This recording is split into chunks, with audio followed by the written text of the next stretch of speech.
이미 내 몸은 너무 늦은 게 아닐까?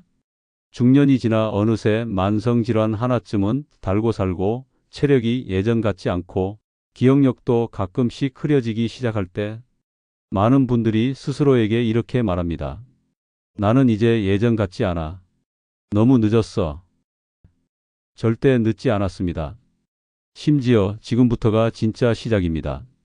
식사를 잘하시는 분들, 그러니까 음식을 무엇을 어떻게 먹느냐에 집중하신 분들은 놀랍게도 그렇지 않은 분들보다 치매 발병 가능성이 무려 50% 가까이 낮아집니다. 뿐만 아니라 뇌의 노화 속도도 75% 이상 느려지고 암세포가 자라나는 과정, 노화세포가 몸 안에 생겨나는 속도까지도 식사 하나로 멈추거나 심지어 되돌릴 수 있다는 놀라운 연구 결과들이 쏟아지고 있습니다. 약을 쓰지 않고도 병원에 의존하지 않고도 식사만으로 뇌의 기능을 되살리고 노화된 몸에 다시 활력을 불어넣을 수 있다는 것입니다. 안녕하세요. 지혜 콘서트에 오신 것을 진심으로 환영합니다. 저는 40년간 수많은 환자들의 삶을 지켜본 노년내과 전문의 이휘영 교수입니다. 오늘 영상에서는 식사 하나로 젊음을 되찾고 병을 이기는 법, 그리고 이미 질환이 생긴 몸이라도 지금 이 순간부터 다시 회복의 길로 들어설 수 있는 이유를 과학적 근거와 실제 사례를 바탕으로 아주 쉽게 그리고 깊이 있게 말씀드리겠습니다. 노화라는 건 단순히 나이가 드는 걸 의미하지 않습니다. 사실은 우리가 태어나기도 전 정자와 난자가 만나 수정되는 그 순간부터 인생이라는 여정과 함께 노화도 조용히 발걸음을 시작합니다. 이건 마치 우리가 처음 자동차 시동을 켜는 순간부터 엔진에 조금씩 마모가 생기는 것과도 비슷하죠. 노화는 세 가지 요소가 서로 얽히고 설켜 만들어내는 복잡한 드라마입니다. 첫 번째는 시간. 누구에게나 공평하게 흐르죠. 두 번째는 유전자. 타고난 체질이라는 게 결국 큰 틀을 짜줍니다. 그리고 마지막 바로 환경입니다. 우리가 어떤 음식을 먹고 얼마나 운동하며 어떤 스트레스를 받고 사느냐. 이 세 가지가 서로 영향을 주고받으며 우리 몸속 세포 하나하나의 변화를 일으키기 시작하는 겁니다. 재미있는 건 이 노화라는 녀석은 마치 자동차처럼 속도를 조절할 수 있다는 사실입니다. 우리가 가속 페달을 밟듯 몸에 해로운 음식을 계속 먹고 운동을 하지 않고 스트레스를 쌓으면 노화의 속도는 급격히 빨라집니다. 반대로 브레이크를 밟듯 몸에 좋은 습관을 들이면 그 속도를 늦출 수도 있죠. 다시 말해, 노화는 우리 손 안에서 부분적으로나마 컨트롤이 가능한 겁니다. 마치 오래된 책의 표지가 낡아가듯 우리 유전자의 껍데기에도 세월의 흔적이 새겨지는 것이죠. 과학자들은 이걸 노화 시계라고 부릅니다.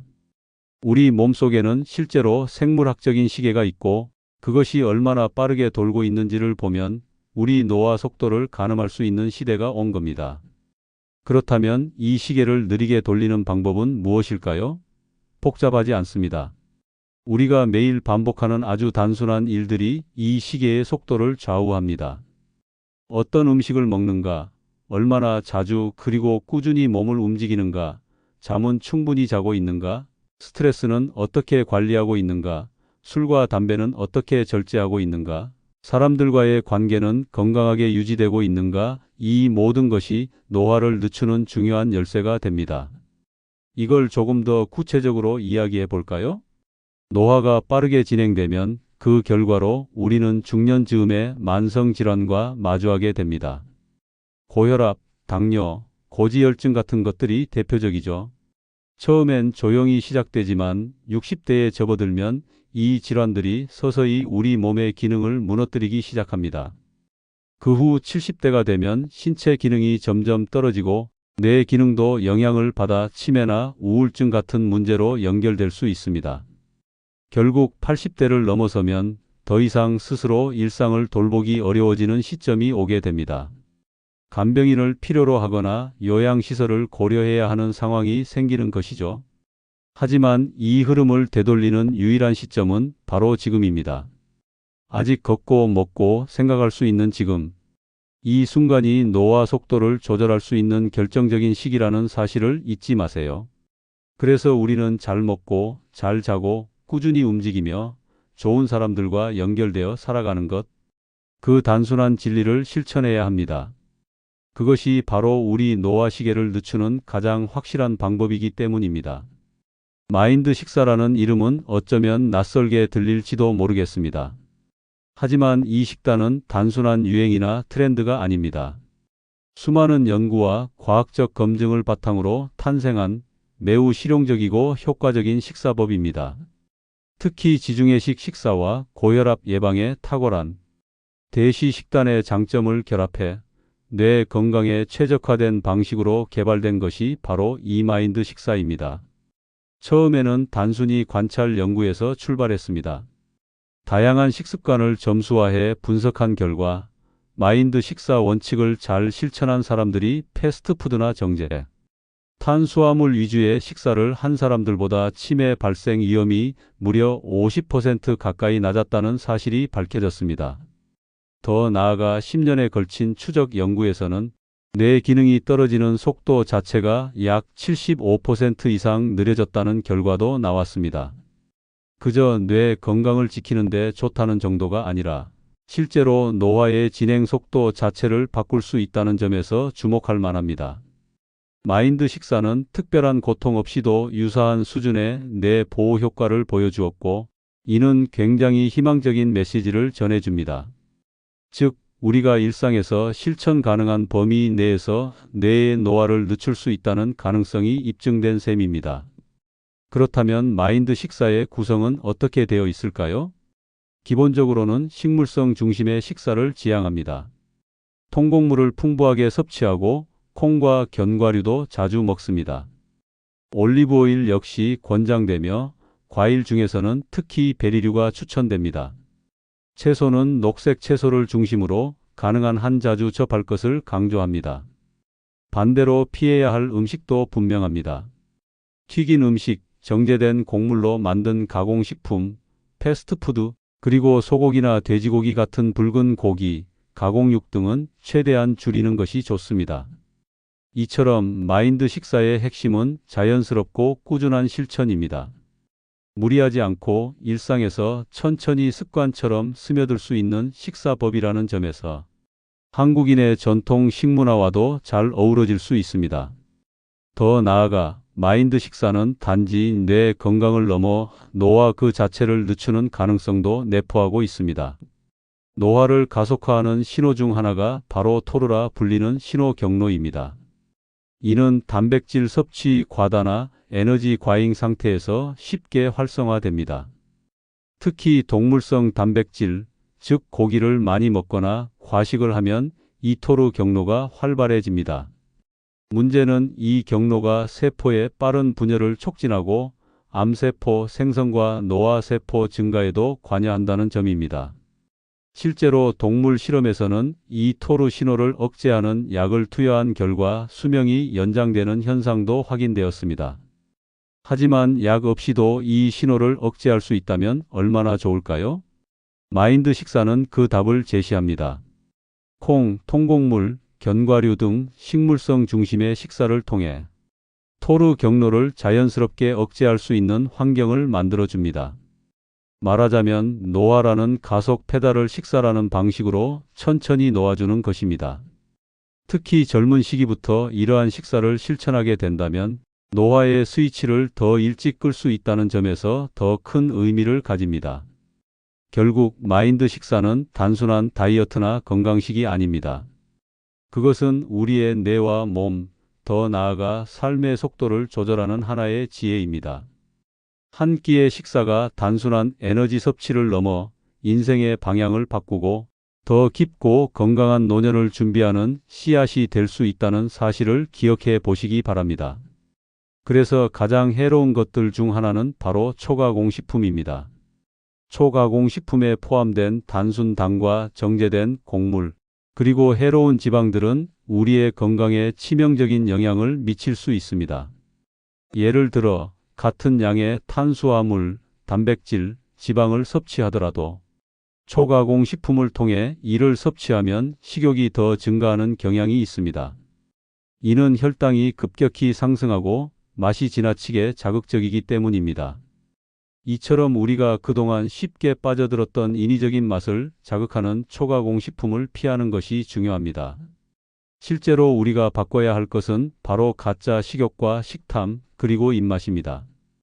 요즘 대안으로 등장하는 칼로리가 적고 혈당을 올리지 않는 제품들, 예를 들어 재료 음료나 제로, 아이스크림 등이 있지만 이들 역시 함정이 될 수 있습니다. 물론 설탕 음료를 대신해 이러한 제품을 먹는 것이 건강에 해롭지 않을 수 있지만 결국 우리가 진짜 바꿔야 하는 것은 맛입니다.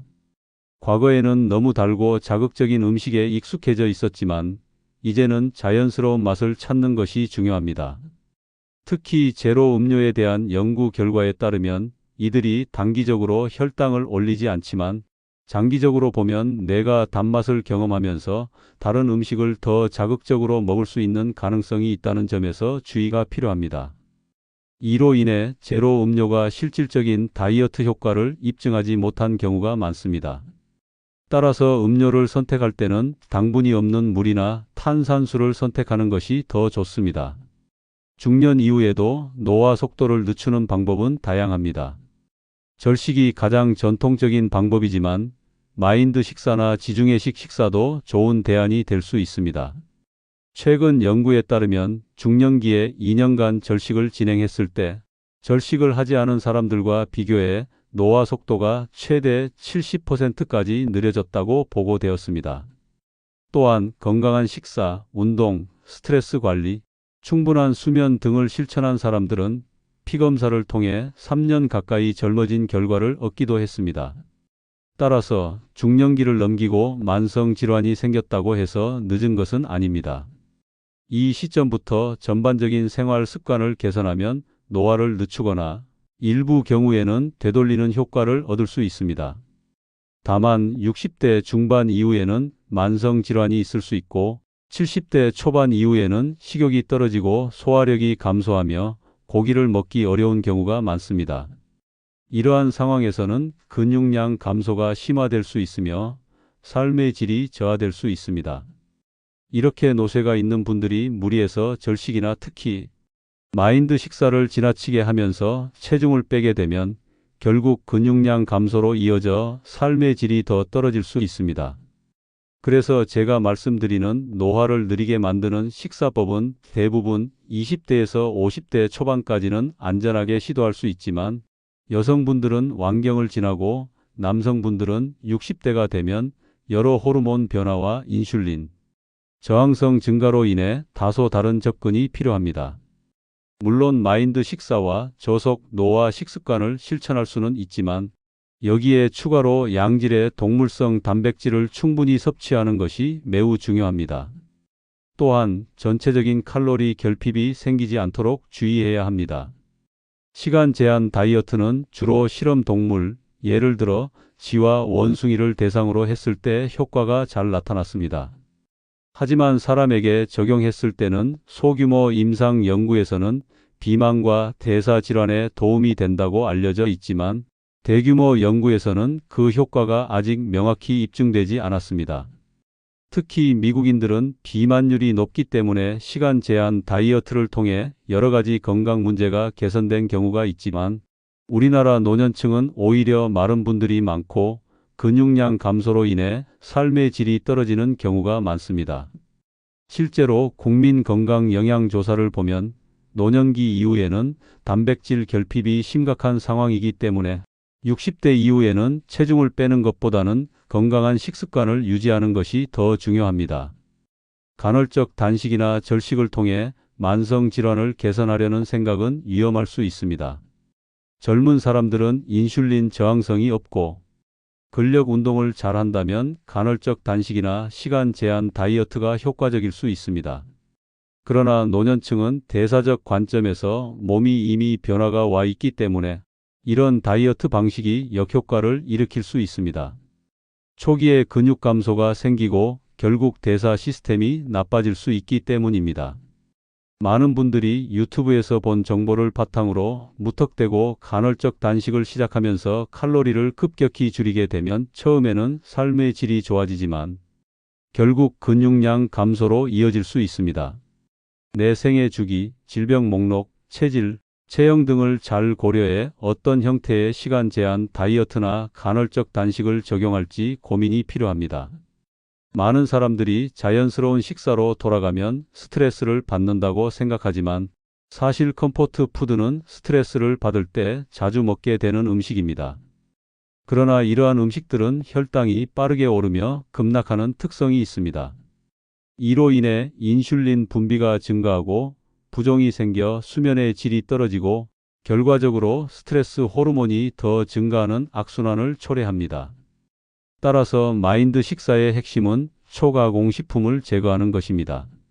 초가공 식품은 인위적으로 맛을 강화하고 정제를 거쳐 혈당을 빠르게 올리고 급격히 떨어뜨립니다.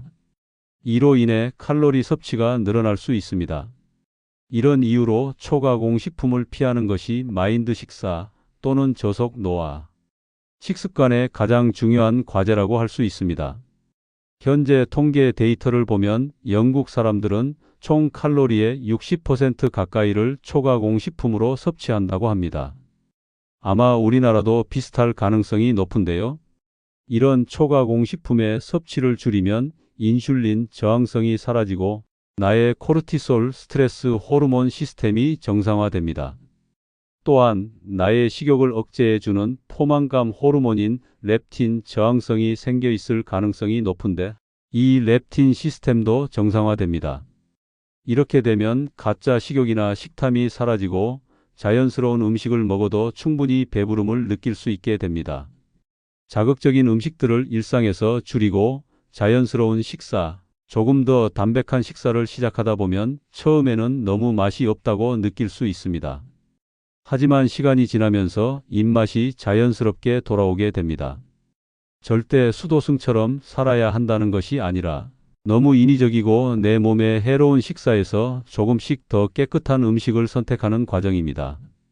이렇게 식사가 정상화되면 모든 대사 시스템이 정상화되면서 스트레스도 줄어들고 수면의 질도 좋아집니다. 그 결과 우울증이나 불안, 스트레스가 개선되고 심지어 낮 시간의 생산성도 향상될 수 있습니다. 생을 건강하게 살기 위해서는 충분한 회복과 수면을 취하고 뇌의 건강도 챙겨야 합니다. 이를 위해서는 정갈한 식습관이 매우 중요합니다. 계속해서 더 맛있는 음식을 추구하고 하루 종일 즐거운 것만 찾는다면 스트레스 호르몬이 지배하게 되어 우울증이나 불안이 악화될 수 있습니다. 그러므로 즐거움과 관련된 관점에서도 나에게 해로운 즐거움들을 조금 줄이고 몸에 좋은 즐거움을 추구하는 것이 필요합니다. 예를 들어 운동을 하거나 책을 읽거나 명상을 하는 등의 활동을 통해 더 건강한 도파민을 즐기면 도움이 될 것입니다.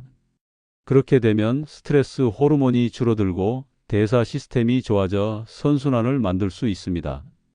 따라서 내 몸을 돌보며 자기 돌봄을 실천하는 생활 습관이 노화를 늦추는 데 중요한 역할을 하며 스트레스를 줄이는 데 도움이 된다는 점을 이해하시면 좋겠습니다. 지금까지 말씀드린 내용들은 우리가 일상에서 자주 접하는 자극적인 음식들이 어떻게 우리의 건강에 영향을 미치는지 그리고 이를 개선하기 위한 실천 방법에 대해 다루었습니다. 초가공 식품의 과도한 섭취가 우리의 대사 시스템에 미치는 부정적인 영향을 알게 되셨기를 바랍니다.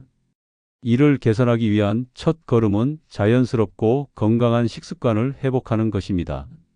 이러한 변화를 통해 스트레스 호르몬이 줄어들고 신체와 마음이 점차 균형을 되찾게 됩니다. 자신의 몸을 돌보며 노화 속도를 늦추는 생활 습관을 실천하는 것이 결코 어렵지 않으며 오히려 더 건강하고 활기찬 삶을 살게 될 수 있다는 점을 기억하시기 바랍니다. 지금까지 제시한 방법들을 하나씩 실천해 나가면 더 나은 내일을 위한 건강한 기반을 마련할 수 있을 것입니다. 그리고 이 모든 정보를 더욱 깊이 있게 배우고 싶다면 우리 채널 지혜 콘서트와 함께 하시기 바랍니다. 이 채널을 구독하시면 건강에 관한 다양한 유익한 정보와 팁들을 계속해서 얻을 수 있습니다. 여러분의 건강을 진심으로 기원하며 앞으로도 함께 건강한 삶을 만들어 가시기 바랍니다. 여러분의 몸과 마음이 건강하게 성장하길 바랍니다.